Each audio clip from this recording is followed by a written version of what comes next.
Salut à tous, c'est Tonton Maurizio sur Sud Radio pour notre nouveau rendez-vous Les Vraies Voix du Foot. L'incontournable émission du mercredi soir 20h-21h sur Sud Radio où on vous parle vraiment de football. Je suis toujours accompagné de Pierre Grégoire. Comment ça va mon Pierrot? Bonsoir tout le monde, très content de vous retrouver. Ok, je ne sais pas si on t'a entendu. Allez, je disais très content de vous retrouver. Bonsoir tout le monde, je suis bien là. Voilà, pour les gens qui nous regardent, ils te voient heureux. C'est de la censure, on veut faire taire, Pierre. Voilà. J'ai compris. Vous avez reconnu la voix de Maxime Sénat à la réalisation. Bonsoir Maxime. Le meilleur réalisateur de la planète. Ça joue qui Bordeaux en coupe? Rennes, dimanche 14h45 au Matmut Atlantique. Voilà. Tant qu'on peut encore l'appeler comme ça. Voilà, et ils vont gagner contre Rennes. Évidemment. Olivier après. Voilà, alors on est ensemble pour une heure et je vous annonce encore une émission exceptionnelle aujourd'hui. Restez bien à l'écoute jusqu'au bout car on aura avec nous une légende de l'AS Saint-Etienne, du PSG et de l'équipe de France, l'Ange Vert. Attention, je sais qu'il aime pas quand on l'appelle l'Ange Vert, donc j'en parlerai avec lui peut-être tout à l'heure, mais Dominique Rocheteau nous fera l'immense honneur d'être avec nous par téléphone. Voilà, en attendant, on va avoir notre partenaire de But Football Club, ça y est, .fr. Voilà, on reprend. Alexandre Corboz, notre rédacteur en chef, on aura une belle page Mercato, il va nous donner les dernières infos. On reviendra sur la Coupe de France avec le Drancy, le manager général du club de la JAD, Sofiane. On l'aura par téléphone, il nous expliquera pourquoi le match a été délocalisé, est-ce que c'est injuste, encore une fois. On aura Mamadou Niakhaté, du président du FC 93, avec qui on débattra aussi de la Coupe. Ils vont jouer contre Angers ce week-end. Et puis ensuite, on aura un long entretien avec Dominique Rocheteau. Restez bien avec nous, on revient tout de suite après ça. L'info du jour avec butfootballclub.fr. Voilà, tout est dans l'énoncé. Alexandre, est-ce que tu es avec nous? Oui, bonsoir à tous, je suis là. Bonsoir Alexandre. Alors, les Pogba à l'OM, Raspadori, moi j'ai tout entendu. Remets l'église au centre du village. Alors, dans tous les cas, le mercato va démarrer au 1er janvier. Comme tous les ans, c'est un mercato de correction pour les clubs qui sont en difficulté. Donc oui, et pour l'OM qui aime pas tous les mercatos faire de gros chambardements dans son effectif. Maintenant, pour ce qui est de Raspadori et Pogba, je suis pas certain que ce soit les grosses priorités de l'OM. L'OM cherche en priorité un latéral droit parce qu'ils n'ont plus personne depuis Jonathan Klaus et c'est leur priorité du recrutement. Mais justement, après, c'est pas les noms. C'est intéressant que tu nous dises ça. Tu nous dis que c'est pas une priorité. C'est quand même plus souvent ces noms-là qu'on va sortir dans la presse. Ouais, mais est-ce que c'est bien parce que c'est là où les agents bougent le plus. Raspadori, il joue pas à Naples et Pogba, aujourd'hui, il sera libre au mois de mars et c'est l'opportunité de marché. Pogba. Maintenant, une opportunité qui se discute pour Marseille, qui a déjà trop de milieu de terrain. Donc, il y a une vraie question à Marseille avec l'idée de le prendre, mais sans départ au milieu, ça paraît très compromis. Il faudrait qu'un Valentin Rongier s'en aille ou qu'un autre joueur du milieu s'en aille. D'accord. Alors, je suis pas persuadé que à l'OM aujourd'hui, il y ait beaucoup de monde qui veulent bouger. Quoi. Okay. Ouais, et puis c'est surtout par rapport à ça, il faut aussi qu'il y ait des acheteurs pour qu'il y ait des partants. L'an dernier, l'OM avait vendu Renan Lodi pour 20 millions et a pu financer un mercato. Là, est-ce que aujourd'hui Franck McCourt remettra la main à la poche pour un Pogba? J'en suis pas certain à 100%. Je pense que c'est le souhait de Mehdi Benatia. D'accord. Mais que pour l'instant, il y a une réalité économique, c'est que Pogba, même s'il est sans contrat, même s'il est sans club, pour l'instant, ça reste cher pour l'OM et c'est pas un besoin. D'accord. C'est surtout ça. Et moi, je t'annonce du côté du Napoli, je suis pas sûr que Raspadori veuille bouger, même s'il joue pas beaucoup. Je pense que quand tu joues au Napoli avec Conte comme entraîneur, venir relever un challenge à Marseille, pourtant il ferait du bien à l'OM. Mais est-ce que tu as d'autres noms sous le coude? Est-ce que tu as d'autres infos mercato? Parce qu'on focalise sur. Au niveau du mercato, on peut faire un petit tour rapide de Ligue 1. Moi, je suis pas persuadé déjà qu'il y ait un club qui, comme l'an dernier, l'OL met 60 millions. Je vois pas un club français aujourd'hui investir massivement au mercato. Je pense que Rennes va bouger, Rennes va être actif avec Sampaoli. Ouais. Je pense que les clubs en difficulté comme Saint-Etienne, comme Nantes, comme Montpellier vont essayer de faire des transactions, mais ça sera vraiment des mouvements marginaux de joueurs en difficulté. Et on est sur un marché quand même très très dur, le mercato d'hiver. Les agents appellent ça le mercato de correction. C'est-à-dire vraiment on corrige les erreurs et il faut des joueurs qui sont en difficulté eux-mêmes dans leur club et qui ont un besoin de partir par rapport à des objectifs internationaux. Et je rappelle juste que l'été prochain, il n'y a pas de grande compétition au niveau des nations. Oui. Il n'y a pas de Cannes au mois de janvier. En gros, il n'y a aucun besoin de partir. Il y aura peut-être le mondial des clubs, mais il y a un mercato spécial qui va s'ouvrir dès le 1er juin pour le mondial des clubs. Donc, en vrai, il n'y a pas aucun joueur n'a aujourd'hui réellement besoin de partir. sauf à ne plus se sentir désiré dans son club. Mais pour moi, je vois pas beaucoup de... Il n'y aura pas de mouvement en France. Je vois Monaco chercher un numéro 9, mais ils n'ont pas de sous, donc ça sera un joueur en prêt. Le PSG, je crois pas qu'elle va bouger des masses. Non, je pense pas non plus. Hein. L'OM, priorité latéral droit. Après, il n'y aura pas tant Lyon interdit de recrutement, donc Lyon c'est réglé assez rapidement. Franchement, à part Rennes, Montpellier, Saint-Étienne, Nantes, je vois pas grand-chose. Et même à l'étranger, en Espagne, on sait, le Real n'utilise jamais ce mercato. En Allemagne, c'est pareil, c'est les grands clubs. En Italie, ça prend jamais dans le mercato de janvier. Manchester United qui est en difficulté en Angleterre, cure d'austérité, donc pas de recrutement. ouais. City, c'est pas du tout le genre de la maison d'aller recruter en janvier.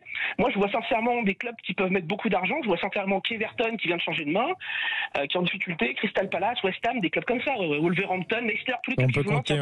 On peut compter sur les clubs anglais souvent pour animer les mercatos, ça on le sait, que ce soit l'été ou l'hiver. Mais justement, si on regarde l'hiver dernier, le club qui a le plus investi en Europe et dans le monde, c'était l'Olympique Lyonnais avec 60 millions. Donc les clubs qui espèrent des grosses offres d'Angleterre, je pense qu'on est sur un mercato de doux rêve là. Franchement, le mercato d'hiver cette année, je le sens pas très animé. Évidemment, il y a les dossiers chauds, ça sera des dossiers comme Pogba parce qu'il est libre, mais les joueurs libres et les joueurs en très grande difficulté dans leur club. Anthony Lopez qui va essayer de trouver une porte de sortie à Lyon, mais à part ça, je vois pas un mercato très animé, assez triste. Je sens vraiment ce mercato assez triste. Pour revenir à Pogba, est-ce que tu as des infos sur sa reprise un peu, sa remise en forme? Est-ce qu'il est prêt dès aujourd'hui à trouver un club ou au moins pour s'entraîner, quoi? Alors, c'est simple, l'entraînement, il n'a pas le droit de s'entraîner avec d'autres joueurs. Ouais, mais il a le droit de courir de courir dans son Il paraît qu'il s'entretient, ouais. Aujourd'hui, effectivement, il est fit, mais il n'est pas dans le rythme d'un Oui, groupe. ouais. Ça me permet de rebondir rapidement sur ce que tu viens de dire, c'est intéressant. Pogba, il n'a pas joué depuis le mois de septembre 2023, ça fait un peu plus d'un an, et encore à la Jeville. Mai 2023, parce que... J'avais noté septembre de mémoire, mais bon, c'est dans quel cas, quand on remonte à 2023, c'est jamais bon. Hein. On est en fin 2024. Ouais, c'était à la Juve, on peut pas dire qu'on sache son niveau réel. Et je suis tout à fait d'accord avec ce que tu as dit tout à l'heure. Quel message ça enverrait à des joueurs comme Rongier et d'autres joueurs du milieu de terrain. Alors je sais que Marseille aime bien faire dans le social. Hein. Ils ont essayé de relancer Rabiot. Ils avaient tenté Patrice Evra à l'époque ou Abou Diaby pour ceux qui s'en rappellent.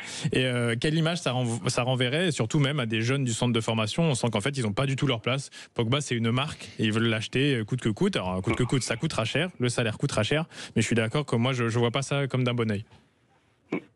Pareil pour moi, l'avenue de Pogba à Marseille, elle serait contre-productive vu l'effectif actuel de Marseille, parce qu'il y a déjà Højbjerg au milieu, il y a Rabiot, ça veut dire le troisième milieu c'est forcément Pogba, il n'y a aucune place pour valoriser un autre milieu de terrain, un autre joueur, qu'on doit bien obligé de descendre en défense centrale, et c'est que des joueurs d'expérience, et le problème c'est que Marseille a quand même pour but à un moment donné d'arriver à valoriser des jeunes pour les vendre, et ben quel jeune tu valorises avec ces trois milieux-là, hein. Faut bien les chercher. C'est possible. C'est ça, Ismaël Koné qu'ils ont acheté l'été dernier, bah, là tu vas le vendre à perte dans la foulée à cause de ça. Donc ça serait, pour moi, c'est contre-productif au possible. Ça serait plus pour un club. Moi, à la rigueur, la rumeur PFC me paraissait plus crédible. Ok. Ouais, est-ce qu'il a envie de se rapprocher de sa famille et de revenir dans le contexte familial? Voilà, qui est quand même douloureux. Mais est-ce qu'il est prêt à retourner en Ligue 2? C'est ça la question aussi. Parce que déjà qu'il n'a pas beaucoup joué en France, je crois qu'il a jamais joué en France. Non, la Ligue 2, pas en Ligue 1 en tout cas. Non, je pense pas. Il va attendre que le PFC monte. Si jamais le PFC monte cette année, a priori, c'est bien parti. Si le PFC le prend, c'est pour la saison prochaine, c'est pas pour cette année. Oui, bien sûr. Cette année, on sera déjà au mois de mars. Hein. Ok. Et mars sans jouer, mars sans s'entraîner collectivement. Donc, il faut encore rajouter un mois. On va dire début avril, il est prêt. Donc on ne fait pas jouer pour le strict final pour 4 matchs. Quoi. On va suivre ça de près. Merci Alexandre d'avoir été avec nous.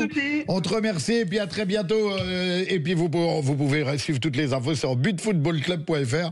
Voilà, avec notre partenaire. Merci Alexandre. On te salue, on reçoit, je crois qu'on a Sofiane au téléphone. Oui. Bonjour Sofiane. Sofiane, manager général de la JAD, le club de Monsieur Mellet de Drancy. C'est ça. Voilà, tu sais que je connais très bien, j'y ai joué. Un jour, on fera une émission sur mes clubs. C'est un des 21 clubs où j'ai joué. Bon, on m'a dit qu'on avait retiré le numéro dans ce club. Alors, Sofiane, on est venu auprès de toi, on est venu auprès de Monsieur Mellet parce que vous avez été, dis-nous un peu plus, vous avez été délocalisé, votre match de samedi en Coupe de France contre Nantes a été délocalisé au Stade Bauer. C'est exactement ça. Il a été délocalisé. On nous a demandé de trouver un terrain de repli. Donc, on nous a laissé 48 heures pour le faire et on a jeté notre dévolu sur le Stade Bauer pour pouvoir permettre aux habitants de la Seine-Saint-Denis et aux amoureux du club d'assister à cet événement. C'est quand même court pour se retourner. Moi, j'avais vu que la décision de ne pas vous laisser jouer dans votre stade, c'était parce qu'il n'y avait pas assez de place assise et un point de vue sécuritaire. Je crois qu'il y avait des problèmes. Est-ce que vous confirmez ça ? Oui, je confirme tout à fait. La seule chose qu'on regrette, c'est qu'on ne nous ait pas appelé pour nous donner les raisons exactes. On nous a juste laissé 2 lignes dans un PV de commission, effectivement en mettant en cause le nombre de places assises qui est de 800 places au stade Charles-Sage et problème sécuritaire. Alors effectivement, derrière, on a eu une réunion en préfecture et au vu des antécédents des supporters et des antagonismes avec d'autres groupes de supporters, il était plus prudent de délocaliser, effectivement. D'accord, parce que c'était quoi? C'était le stade Charles-Sage? C'était lequel stade que vous deviez jouer normalement?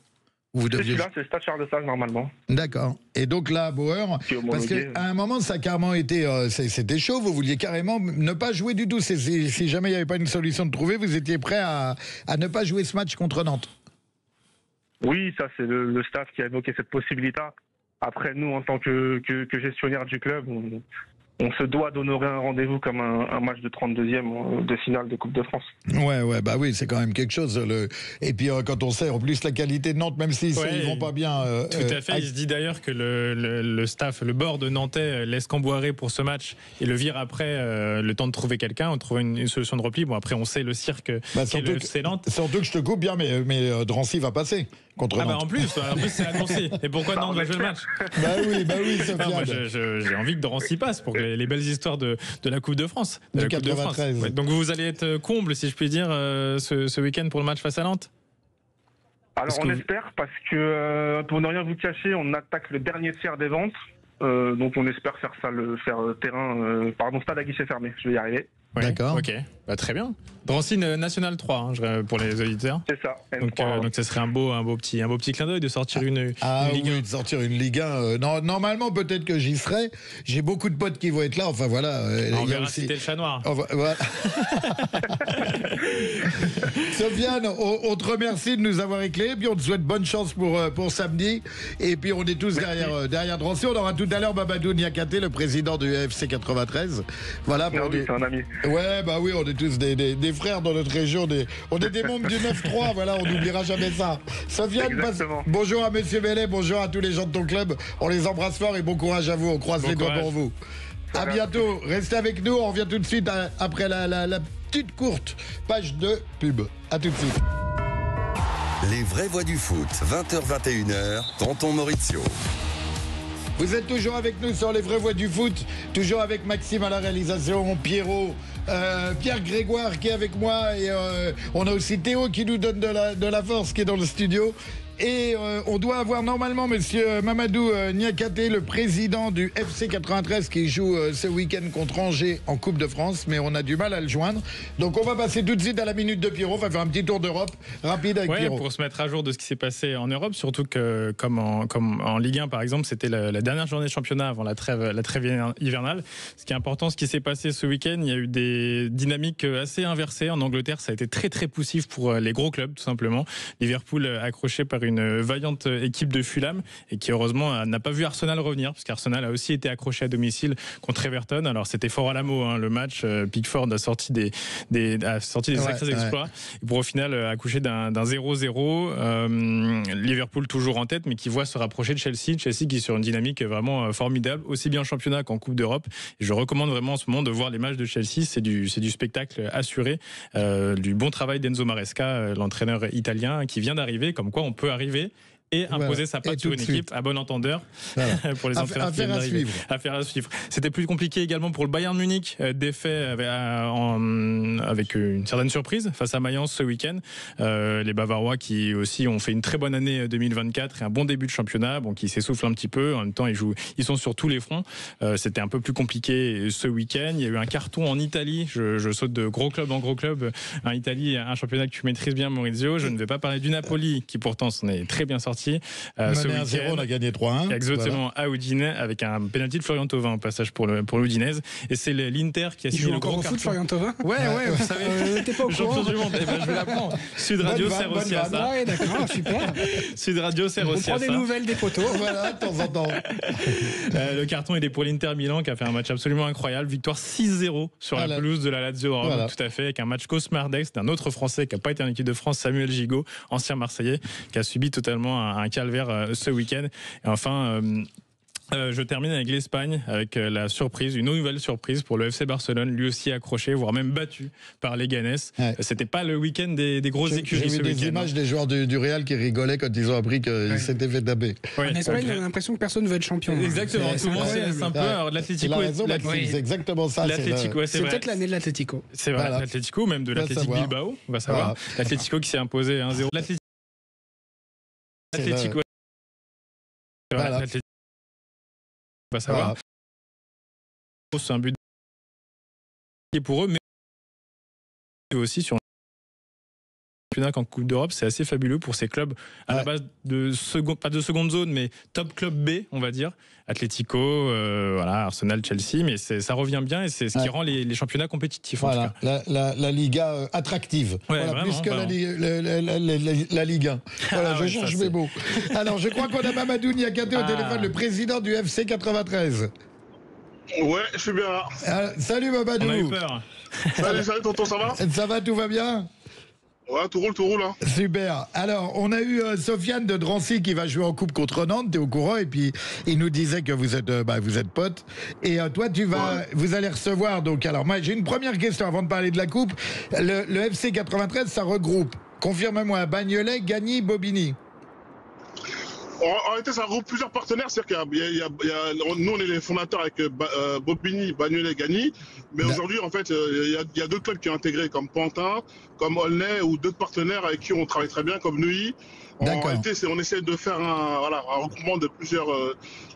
toutes les énergies positives du département. Tout à fait. Comme quoi moi, j'ai souvent cette expression je crois que c'est Nelson Mandela qui a dit « Seul on va vite, ensemble on va loin ». Voilà, c'est la belle définition de ça. Donc, au final, tu tombes en coupe contre Angers ce week-end et il y a toi, t'es pas délocalisé, ça joue à Bobigny, hein? Ça joue à Bobigny, on a la chance de jouer à Delaune, c'est ça. Voilà, parce que tu me disais en off que vous avez déjà eu un match à gérer au niveau de la sécurité, tout s'est bien passé, les gars sont... c'est carré, comme quoi, on décrit souvent notre département comme un lieu un peu dangereux, alors qu'en fait, on sait recevoir des gros matchs et puis tout se passe bien. Ouais, si, parce qu'on a reçu à 15 jours, si je ne me trompe pas, contre le Red Star. Le match s'est très bien déroulé, sachant que le Red Star, c'était un derby en plus du 93. Donc, c'est-à-dire qu'ils avaient quand même, ils ont des ultras qui sont entre guillemets très agités, on peut dire, par moment. Ouais. Mais le match s'est bien déroulé, donc on a bien géré. On a une bonne relation avec le G3 aussi quand ils sont arrivés. Donc c'est pour cette raison que le match a tout de suite été accepté, et à la condition aussi que Angers aussi accepté de jouer à Bobigny. Au stade Auguste Delon à Bobigny. D'accord. Ouais, donc ils ont joué le jeu pour un club de Ligue 1. D'accepter de venir jouer chez le Petit Pousset. Vous avez de quoi accueillir tous les supporters angevins sur place ? On prendra jusqu'à la capacité max, sachant que les Angevins aussi peuvent prendre des places actuellement. C'est-à-dire que nous, on a une capacité max de 1500. Et aujourd'hui, les Angevins aussi ont droit d'acheter des places. Certains envoient leurs copains Angevins de la région venir récupérer les places. On les voit, on sait que qu'ils sont pas entre guillemets du coin. Mais voilà, c'est-à-dire qu'il y a des places libres pour les Angevins et les Balbiniens. Voilà, et tout est organisé à la perfection. Mamadou, on n'a plus qu'à te souhaiter bonne chance, bon match. Tu joues à quelle heure samedi, si on peut te faire un petit coup de pub? Non, on joue dimanche à 17h30. Ouais, c'est ça. On pourra voir. Ça va sur Bein aussi. Multiplex Bein Sport, oui. Non. Ah oui, en plus, ça passe sur Bein. Écoute, Mamadou, merci d'avoir été avec nous. C'est super gentil d'avoir apporté ton témoignage. Je vais te faire une confidence. Moi, c'est pas un secret d'État. Je l'ai dit à Sofiane juste avant toi. J'ai démarré le football à Bobigny. Moi, il a fait partout, Maurizio. Non, mais j'ai grandi à Bobigny. Il y a une plaque à son dans tous les stades du 93. Il y a une tribune à son nom. Si on gagne, on fera une dédicace à Radio Sud. À ton particulier, tonton. Voilà. Merci à toi. Renommer le stade direct. Merci à toi. Au plaisir un jour de te recevoir sur le plateau. Merci. Avec grand plaisir. Bon courage. À très bientôt. On va peut-être passer une petite page de pub et puis appeler pendant ce temps-là notre invité, j'allais dire notre invité exceptionnel, mais les deux autres qui l'étaient. Sofiane et Mamadou sont des gens exceptionnels parce que être éducateur, être président de club dans les départements comme le 93, c'est du boulot. Ouais, super accessible. Ils préparent un match de Coupe de France contre une Ligue 1, voilà. Ils sont là avec nous. J'ai appelé depuis qu'on est ici, j'ai appelé le président du district, j'ai appelé Montfermeil, j'ai appelé Drancy, j'ai appelé la Bobigny. Voilà, ils répondent tous présents, c'est des gens disponibles, accueillants, ouverts. Voilà, je suis très content d'apporter ma petite touche contre les préjugés qu'on a quand on parle de nous. On est souvent plus décrit comme autre chose que ce qu'on est. Voilà. C'était mon petit coup de gueule. À tout de suite, restez avec nous. On revient avec Dominique Rocheteau. Sud Radio, les vraies voix du foot, 20h-21h, tonton Maurizio. Vous êtes de retour avec nous sur les vraies voix du foot. Vous avez alors je ne sais pas si vous nous regardez, si vous nous écoutez, mais là vous avez 4 personnes heureuses dans le studio, parce que on a au téléphone Monsieur Dominique Rocheteau. Oui, je vous entends. Bonjour Dominique, alors on t'avait fait une petite surprise, on a une petite musique. On peut l'écouter. On peut l'écouter, alors écoute, écoute pendant 15 secondes. On dit pas ce que c'est. 8 minutes dans la prolongation, et après ces 8 minutes, alors que c'est encore Patrick Révelli là, oui, va-t-il centrer? Et c'est Rocheteau qui marque le but de la victoire, sans doute par Rocheteau. Magnifique. Est-ce que tu te souviens, Dominique? Ah oui, je me souviens. J'espère quand même. J'ai un retour, mais c'est pas grave. Même si c'est très loin, on m'en parle suffisamment encore. Les supporters de Saint-Étienne m'en parlent suffisamment encore pour que je m'en souvienne. Bah oui. Je dis souvent que tu fais partie du patrimoine.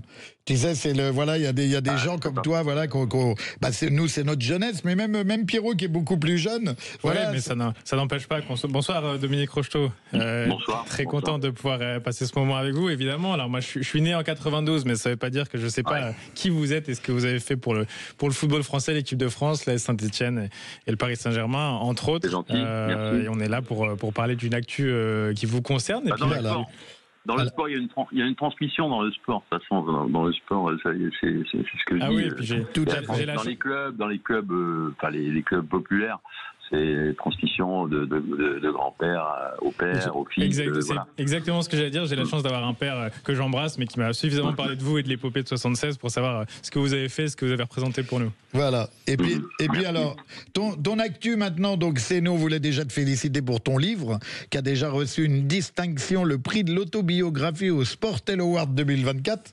Et je sais que tu as déjà enchaîné plus de 60 séances de dédicaces auprès de tes lecteurs, tellement c'est un succès. D'accord.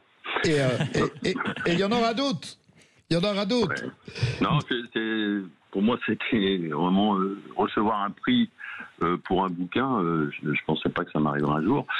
Mais bon, c'est arrivé. Et puis, c'est vrai, c'est quand même une certaine fierté parce que une petite reconnaissance. Donc voilà, ça m'a fait plaisir de recevoir ce prix. Ouais. Même si c'est pas une véritable autobiographie, mais bon, parce que j'ai eu ce prix d'autobiographie, mais parce que je parle un peu de moi, mais je parle pas que de moi quand même.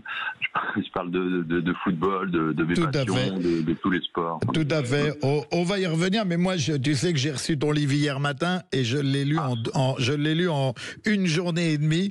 Je l'ai dévoré. J'ai pris des notes comme ils font les grands journalistes, parce que j'avais envie de mettre des post-it à toutes les pages. Et je voulais commencer par cette citation. Tu cites Johan Cruyff qui disait « Le football est simple, mais il est difficile de jouer simple ». Est-ce que c'est toujours d'actu, ça, ou est-ce qu'on s'éloigne de plus en plus de cette citation ? La citation, moi, je l'aime déjà. Cruyff, ça a été mon idole quand j'étais gamin, dans les années 70. C'est le joueur que je préférais voir jouer. Et puis dans sa carrière d'entraîneur, bien sûr, il a fait quand même une grande carrière d'entraîneur. Tout à fait. Notamment à Barcelone. Et puis la façon dont il faisait jouer ses équipes aussi, il ressortait justement à la fois ce plaisir de jouer et puis à la fois cette simplicité dans le jeu, cette fluidité. Et lui, c'était ça, quoi. Et puis quand il dit ça, oui, c'était vraiment le football qu'il prenait. Voilà, football total. Voilà, oui. Le football total et le football le simple, comme il dit, le football simple, c'est le football le plus difficile à jouer parce que il faut faire faut prendre la bonne décision, faut faire la passe au bon moment.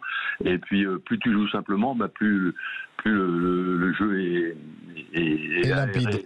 Et rapide. Ouais. D'ailleurs, notre plus beau match, nous, avec l'équipe de France, c'est reconnu par un peu tout le monde, c'était France-Brésil en 86. Je parle de notre génération, France-Brésil en 86, qui a été un match magnifique, parce que déjà il y avait deux équipes qui jouaient un football, un peu le même football offensif, puis au Brésil puis un très technique.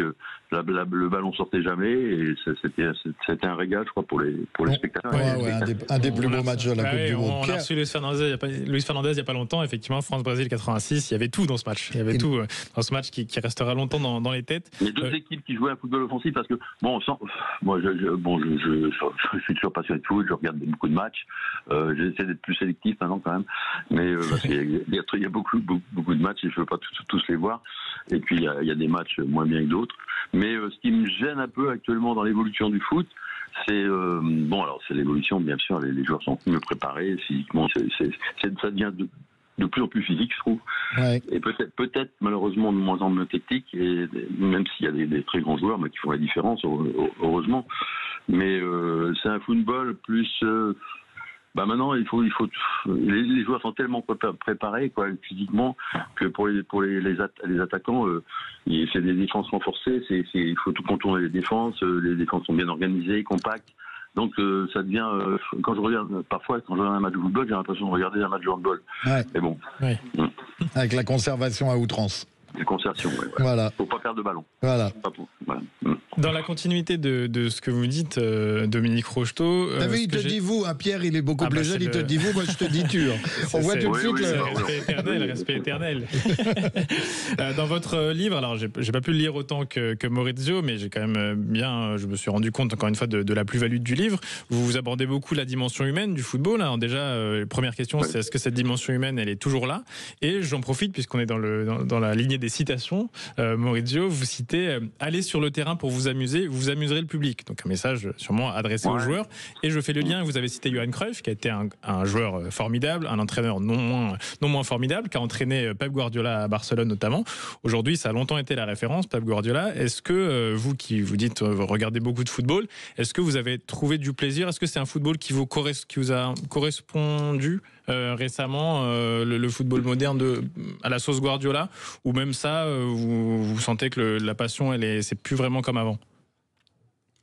Oh si, la passion, non, je dis pas ça. Je dis pas que c'est dans mon livre d'ailleurs, je dis pas que c'était mieux avant, et maintenant c'est nul. Pas du tout ça, au contraire. Le football a évolué, c'est comme ça. Et le sport a évolué, ça va beaucoup plus vite, c'est beaucoup plus, beaucoup plus rapide, beaucoup plus physique, bien sûr. Mais oui, donc peut-être un peu moins de. Pour les attaquants, un peu moins de possibilités, bien sûr. Il y a tout de suite des défenseurs sur le dos. Donc moins d'espace. C'est peut-être moins d'espace, mais c'est plus difficile, il me semble, maintenant qu'à notre époque. Même si à notre époque, on est le côté, je dirais, négatif de notre époque, c'était nous, les attaquants, par exemple, on n'était pas très protégés, quoi, parce qu'il y avait au niveau du règlement, des tacles par derrière, Et est-ce qu'on s'amuse encore dans les stades aujourd'hui, Dominique Rocheteau? Ils s'amusent. Quand je suis allé à Saint-Etienne, là, contre Marseille, le dernier match, il y a 10 jours à peu près. Super ambiance, toujours dans le chaudron. Il faut y aller pour le voir, pour le croire, quoi. C'est tellement l'ambiance est formidable. Mais il me semble qu'actuellement, on s'amuse plus dans les tribunes quoi, que sur le terrain. Quoi. Ouais. Enfin, je veux dire, À Saint-Etienne cette année, oui, peut-être un petit peu plus. Ouais, on voulait, c'est vrai qu'on enchaînait tout de suite sur ton livre, mais on voulait avoir ton avis aussi sur les Verts. Cette montée en Ligue 1, elle a été extraordinaire, mais c'est vrai qu'ils souffrent. On parle j'ai entendu parler d'un entraîneur norvégien à venir. T'as plus d'infos la suite Non, j'ai pas trop Non, j'ai pas plus d'infos. Bien sûr, j'ai des connaissances dans le club, j'ai des amis, mais j'ai pas vraiment d'infos. Non, ce que je sais, c'est que ils sont peut-être montés. C'est bien qu'ils soient montés aussi rapidement, mais on s'y attendait pas. Les repreneurs, les actionnaires, les nouveaux actionnaires, ne s'y attendaient pas du tout, je pense aussi. Donc voilà, ils ont peut-être pas eu forcément le temps d'évaluer la Ligue 1, parce que la Ligue 1, c'est quand même entre la Ligue 2 et la Ligue 1, il y a quand même un palier. Un grand palier. Ouais. Et donc ils n'ont peut-être pas évolué assez bien la Ligue 1, et donc c'est pour ça qu'ils font un début de saison un peu compliqué, parce que je pense pas qu'ils soient vraiment au niveau. De toute façon, l'idée, bien sûr, et puis le projet, c'est de se maintenir cette année, bien sûr, puis après, j'espère progresser. Après, sur un plan financier, je sais pas ce qui va se passer, parce que maintenant, il faut tellement d'argent pour rivaliser avec tous les gros. Mais puis il y a la politique de recrutement de la data. Je sais pas. Toulouse, ça marche pas trop mal, mais je sais pas si c'est une bonne chose. Enfin, parce que là, par exemple, on s'aperçoit dans l'équipe de Saint-Etienne, ça manque cruellement d'expérience, et d'expérience de la Ligue 1 surtout, parce qu'il y a des joueurs qui d'une part qui n'ont pas le niveau et qui sont pas assez expérimentés. Ouais, tout à fait, mais on l'a vu dès les premiers matchs. Après, voilà, c'est le maintien. Voilà, que les Verts se maintiennent. Les Verts, les Verts, on a tous une partie verte, j'ai envie de te dire. Moi, je veux revenir sur ton livre, parce que moi, j'ai adoré ton livre, et on sera là le 22 à Tremblay. Je te donne l'info tout de suite. On viendra te voir parce que tu as encore plein de dates de dédicaces. Et je veux revenir sur ton livre quand tu dis aussi les résultats sont une chose, mais justement, comme on parle de résultats, les résultats sont une chose, mais l'épanouissement des gamins est bien plus important qu'une montée en division supérieure. Alors, parce que décris-nous tes stages d'été, le fonctionnement, le programme, parce que tu organises des stages d'été. Oui. Alors. Oui, pardon. On était coupé ? Non, vas-y, on t'écoute. Excusez-moi. Oui. C'est ma philosophie. Pendant toute mon après-carrière, je me suis consacré beaucoup aux jeunes, puisque j'ai créé des stages dans ma région, des camps d'entraînement, et puis j'ai créé également une académie au Vietnam. Enfin, je me suis occupé du centre de formation aussi de Saint-Etienne. Donc je connais bien le monde de la formation. Ouais. Mais là, concernant mes stages, c'est ma philosophie, c'est-à-dire que nous, je prends tous les enfants déjà. Il n'y a pas de section, parce que voilà, c'est foot pour tous. Hein. Tous les enfants, que ce soit les. Oui, ça s'appelle comme ça d'ailleurs, foot pour tous. De 7 à 17 ans, avec les filles bien sûr. Puis j'ai vu l'évolution chez les filles, puisque j'ai commencé il y a quand même pas mal d'années, et il y avait très peu de filles, et maintenant il y a de plus en plus de filles qui viennent jouer. Qui viennent jouer avec les garçons, parce que c'est des stages aussi garçons-filles, mais bon, ça c'est pas un problème. Moi, c'est des stages avant tout basés sur le plaisir, sur l'amusement, et puis ils viennent avant tout. Alors, j'ai des jeunes joueurs qui sont venus et qui ont fait des carrières, hein, mais c'est pas le but. Le but, c'est qu'ils viennent s'amuser, passer une semaine de vacances, mais en pratiquant leur sport préféré, et surtout avec des bons éducateurs qui vont les orienter, et puis on joue sur toutes les formes de jeux, sur herbe, sur futsal, beach foot, enfin bon, voilà. Donc c'est surtout, avant tout, le plaisir de passer une semaine de vacances. C'est comme moi je suis peut-être un peu vieux jeu, mais c'est comme une colonie de vacances, quoi, en fait. J'allais te le dire, tu m'as coupé, j'allais dire c'est une colonie. Ils font pas que du foot, ils font pas mal d'animations, enfin, voilà. Licencié ou pas, Pierre avait une question. Ce sont des valeurs qu'on retrouve dans le livre, encore une fois, pour vous citer, tout ce qui est convivialité, tolérance, voilà, l'éducation, elle commence par là et par ce genre d'initiative. Donc déjà bravo pour vos stages foot pour tous, donc on rappelle le nom. Et vous avez embrayé sur le football féminin. Est-ce que selon vous, le football féminin aujourd'hui, donc pas que chez les jeunes évidemment, chez les pros aussi, est considéré à sa juste valeur, ou on est encore loin du compte ? On est loin du compte, c'est normal.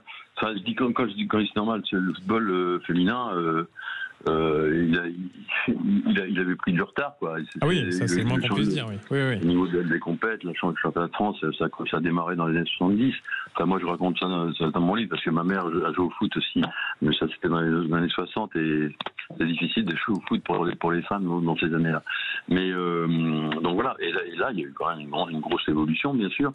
Mais, alors, il faut une vitrine, c'est ce que je dis dans mon livre, il faut une vitrine, comme pour les joueurs, les hommes, il faut qu'il y ait une équipe de France.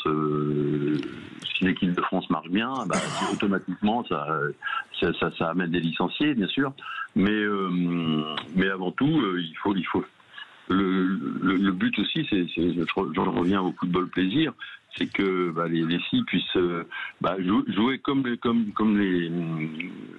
les autres, c'est-à-dire comme les jeunes aussi, jouer dans n'importe quelle condition, quoi. Enfin, je veux dire, faire du football loisir, faire du futsal, voilà. Et ça, c'est pas toujours évident d'organiser des compètes sur tout le comment dire. Toute la durée. Ouais, c'est pas facile, quoi. Ouais. Mais c'est bien, déjà, t'es attentif à ça, et quand on t'écoute, Dominique, c'est vraiment, t'es dans la transmission, le partage. Si on doit te décrire, voilà les mots qu'on va utiliser. C'est vraiment, j'ai lu, que ça soit ton livre, tes stages d'été, comme t'en parles et tout, t'es complètement, t'as jamais décroché, t'as juste un moment eu envie de dire, mais dès ton plus jeune âge, hein, moi j'ai lu ton livre, et tu disais merci toujours, quoi. Tu dis merci à la vie, merci aux gens, et puis t'as envie de, j'allais dire vulgairement redégueuler ça, mais ouais, t'as envie de retransmettre tout de suite ce qu'on t'a donné. C'est l'état d'esprit qui règne.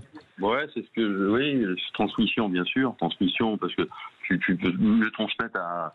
Je vais bientôt avoir, je donne pas mon âge, je vais bientôt avoir un certain âge, ouais. Et c'est sûr que avec l'expérience. Tu transmets plus de choses que quand tu as 20 ans, ça c'est sûr. Ouais. Donc voilà, et moi sur mes stages par exemple, pour moi c'est très très important d'être présent, d'être là le matin, l'après-midi, d'être au contact avec les enfants, même si je leur donnais des conseils, voilà, pour moi c'est ça qui est important. Ouais. Et puis de rester au contact des jeunes, je sais que tu reçois des enfants de Montfermeil. Oui, exact. On travaille avec les villes, on travaille avec les villes. C'est aussi, c'est surtout, j'en ai pas parlé, mais c'est avant tout aussi des stages à but social. Hein. Oui, tout à fait. Ils ne ressortent pas avec un diplôme. Non, ils ne sortent pas avec un diplôme. On a beaucoup de gamins on a la chance d'être sur la côte atlantique. On a beaucoup de gamins qui n'ont pas la chance de prendre des vacances, d'aller sur la plage. Et là, ils font du beach foot, ils s'amusent et ils repartent hyper heureux. Quoi. Ouais, tous les retours. Ouais, j'ai eu beaucoup de témoignages et tous les retours sont magiques. Je parlais de transmission et tout, je veux tout de suite raconter cette petite anecdote. On a un ami en commun qui m'a dit, qui te connaît très très bien, il m'a dit, quand tu vas quelque part avec Dominique Rocheteau, quand tu vas manger quelque part, faut commander un plat froid. Parce que Dominique Rocheteau, il est accessible. T'es resté... alors je dis l'ange vert, j'ai annoncé au début de l'émission que t'aimais pas qu'on t'appelle l'ange vert, que tu trouves ça un petit peu... J'aimais pas, quand j'étais gamin, quand j'étais jeune, là, maintenant... J'ai bien peur que ça vous suive jusqu'au bout. Ouais, tout va bien. T'as pas vraiment le choix. Quand tu parles de partage, le partage, oui, bien sûr, le partage, pour moi, justement, c'est pour ça aussi que j'ai fait ce livre un peu, pour partager avec les gens qui aiment le foot, avec les jeunes aussi. Je m'adresse à toutes les générations. Et puis, et c'est aussi pour ça que j'ai voulu faire cette tournée un peu en France de dédicaces, où je rencontre toutes les générations, voilà. Et puis c'est pas simplement une dédicace, c'est pas une signature. Ouais, c'est un vrai moment de vie. Oui, voilà, c'est ça. C'est une discussion, voilà. Ouais. Alors Pierre, une dernière question, après on va faire une courte page de pub. Je ne sais pas si vous avez suivi attentivement la réélection de Philippe Diallo à la tête de la FFF, Dominique Rocheteau. Non, parce que j'ai appris même après, je crois, je sais plus. Ça, c'était samedi, je crois. Oui, tout à fait. Le vote avait eu lieu. Tout à fait. L'élection avait eu lieu en milieu de semaine et les résultats. Je n'ai pas trop suivi, donc j'aurais pas beaucoup de. Enfin, vas-y, pose-moi la question, mais j'aurais pas beaucoup. Non, parce que je fais le lien toujours avec votre bouquin qui est vraiment super intéressant. Alors, je vous recite, puisque c'est de coutume, on va dire. Vous dites que ce sont les bénévoles qui permettent au foot amateur au foot professionnel de fonctionner, car sans le football amateur, le football professionnel n'existerait pas. Ouais. Philippe Diallo a été réélu, donc je vous le redis, à la tête de la FFF. Il a augmenté au niveau financier pour le. Oui, alors ça, c'est tout à son honneur et c'est ce qu'il dit. C'est qu'il y a un comité exécutif mi-janvier qui va être réuni. Ils sont obligés de dire ça parce que de toute façon ils sont élus par le football amateur. Hein, donc, certes, mais là où je veux en venir, la question est toute bête, c'est que alors déjà Philippe Diallo, pour ceux qui ont oublié, il a été trésorier de la FFF, puis vice-président, président par intérim. Bon, c'est quelqu'un qui connaît bien l'ancien régime, on va appeler ça comme ça. Mais selon vous, est-ce que le foot amateur est délaissé par les instances aujourd'hui, et si c'est le cas, ça risque malheureusement de perdurer, on n'espère pas, mais vu qu'il a été réélu, on peut penser que le foot amateur sera de plus en plus délaissé. Est-ce que vous avez ce sentiment-là? Est-ce que le foot amateur n'est pas considéré à sa juste valeur? Non, pour moi, il n'a jamais été considéré à sa juste valeur. C'est important, c'est très important ce que tu dis, Dominique. Ben non, parce que c'est la base, encore une fois, c'est la base. Il y a beaucoup d'argent dans le football qui tourne, et je trouve qu'il n'y a pas assez que le fossé s'est creusé quand même au fur et à mesure entre le football amateur et le football professionnel. Il y a, comment dire, non, on peut dire que, par exemple, j'avais regardé des stats quand même. Il y a quand même beaucoup de clubs qui ont, surtout dans le football je parle du football de village aussi, le football de village qui n'existe pratiquement plus là. Mais alors, c'est peut-être dû aussi au fait que c'est l'évolution, Il y a maintenant dans les villages ou dans les communes, il y a plus. Avant, il y avait qu'un sport, c'est le football qui dominait. Maintenant, il y a plein de sports, c'est sûr que ça c'est une bonne chose. Mais sur un plan financier, il y a quand même à peu près dans les 30 dernières années, 5000 clubs qui ont comment dire, la clé sous la porte. Arrêté, oui, voilà. Ouais, donc tout à fait. les clubs les clubs se mettent ensemble maintenant, mais bon. C'est vraiment, on a vraiment, pour finir, c'est vrai qu'on a vraiment l'impression que c'est David contre Goliath. Et les bénévoles, si on parle des bénévoles, bien sûr. Alors on va y revenir. On va y revenir. On essuie une courte pause de pub et on reste avec nous, Dominique. On termine, on reviendra sur les bénévoles. À tout de suite. Foot, 20h-21h, Tonton Maurizio. Et oui, vous êtes toujours avec nous sur les vraies voix du foot, toujours avec Maxime à la réalisation, Pierre Grégoire et au téléphone, monsieur Dominique Rocheteau. Tu es toujours avec nous, Dominique ? Toujours là. Alors juste avant la pub, on parlait du bénévolat, et t'en parles dans ton livre, le bénévolat qui se perd malheureusement. Et j'avais une question liée à ça. Alors je remets mes lunettes de jeune. Selon toi, est-ce que le football amateur est délaissé par les instances, sans te la demander, mais faudra-t-il un jour choisir entre la quête effrénée de l'argent et la préservation de l'âme du football? Les deux sont-ils vraiment incompatibles? Non, ce ne sont pas incompatibles, mais après, on peut dire que c'est deux sports différents, quoi. Ouais. Voilà, il y a le sport spectacle, le sport business, et puis qui est en train de se créer au fur et à mesure, bien sûr. Et l'écart se creuse. Et puis le football amateur, voilà, c'est la base.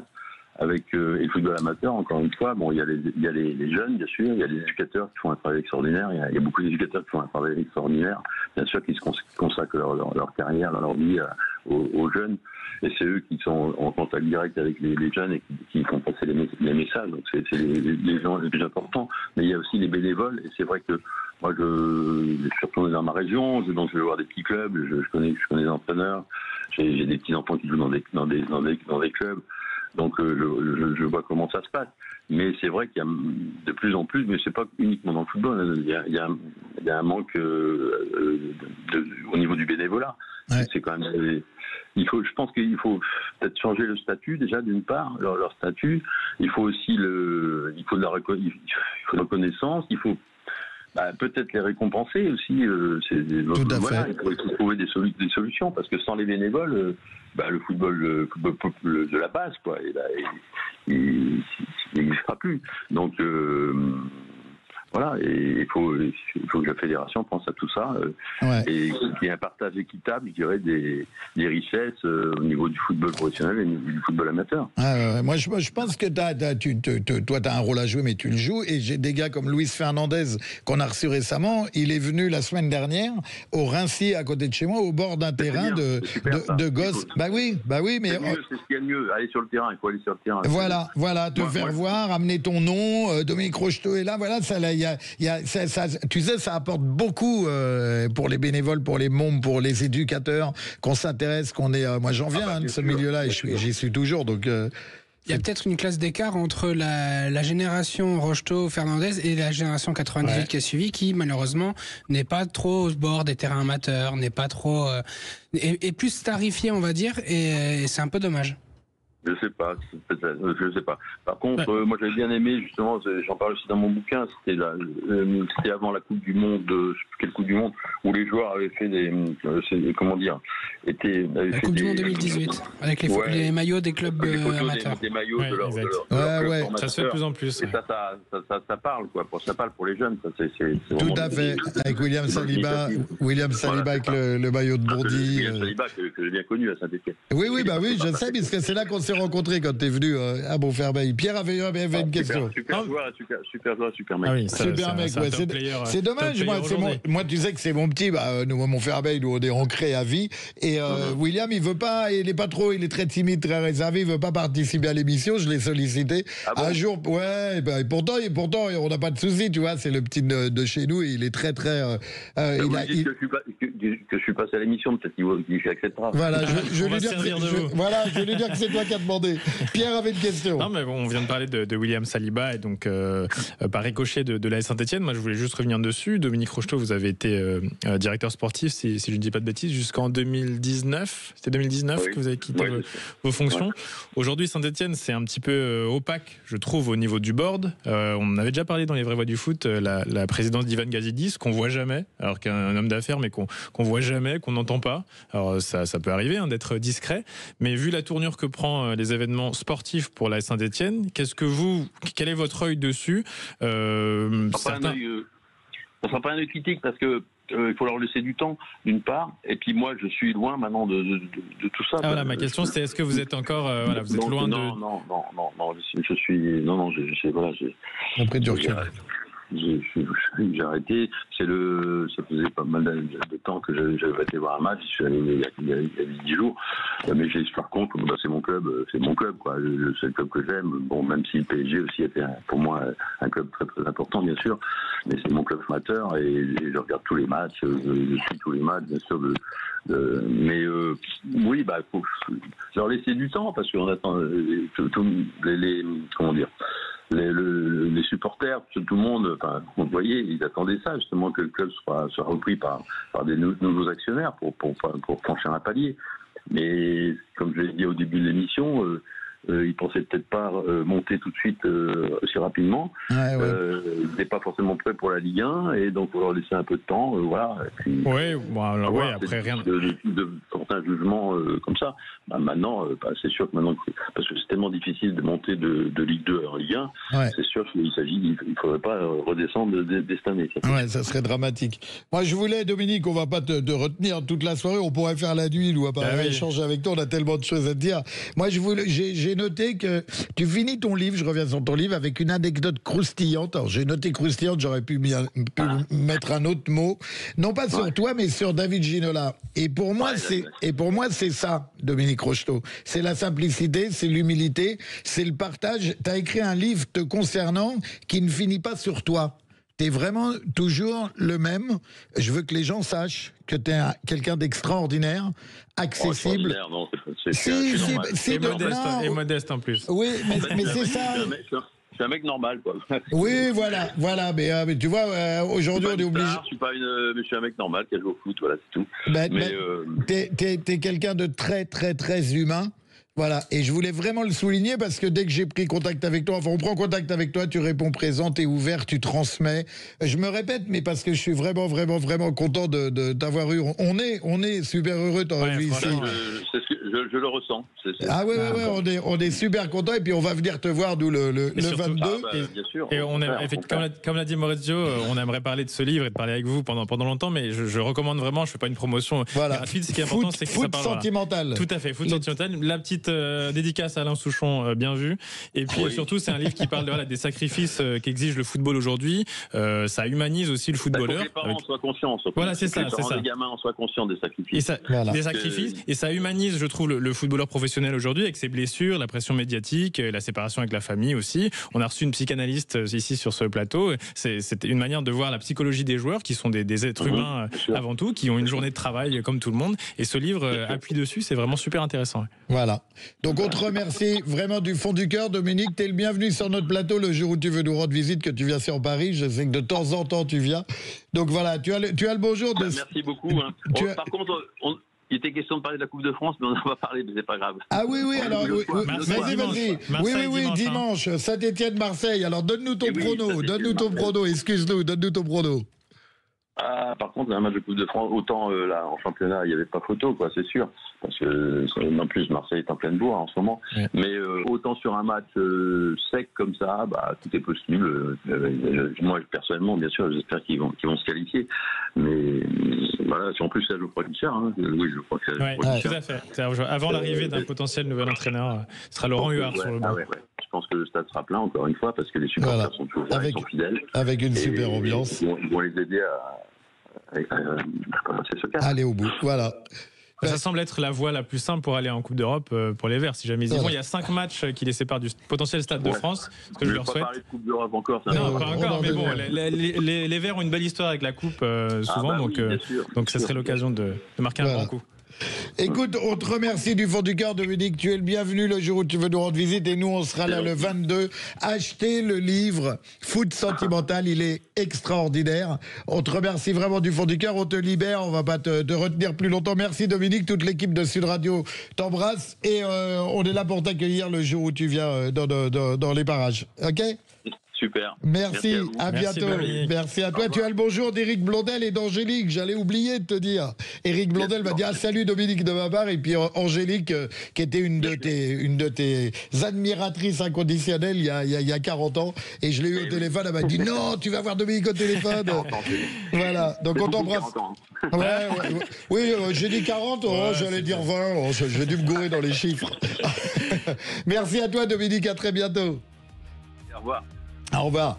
Alors, on va terminer cette émission. Il nous reste 1 minute. C'est un jour particulier parce que c'est la dernière émission de l'année 2024. L'année civile, ouais. Voilà, on est très heureux avec Pierrot. Farid n'est pas là aujourd'hui, mais il sera là normalement au mois de janvier.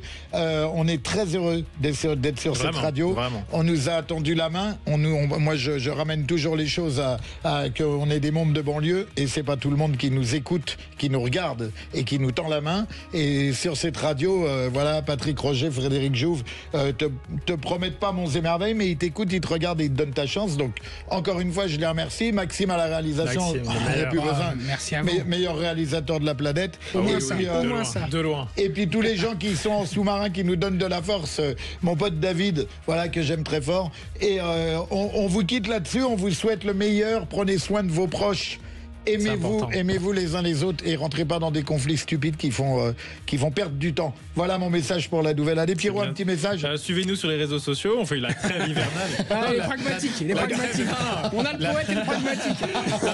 La trêve hivernale fait que voilà, on est toujours visible sur les réseaux. Mais évidemment, je vais pas paraphraser ce qu'a dit Maurizio, mais moi c'est un rêve fou de pouvoir parler avec des passionnés sur une chaîne, sur une radio de passionnés et d'un sport qui divise, qui est clivant, mais qui est quand même un beau sport et on a la chance de parler sur Sud Radio le mercredi soir. De pouvoir échanger. Ouais, franchement, c'est une super expérience. J'espère que ça va continuer et voilà. Merci Maurizio. Voilà. Bonne saison Maurizio. Merci. Tu signes avec nous. On vous donne rendez-vous le 8 janvier. Exactement. Et allez Drancy, allez Boboche. Allez, à bientôt. Salut à tous. Bonne soirée tout le monde.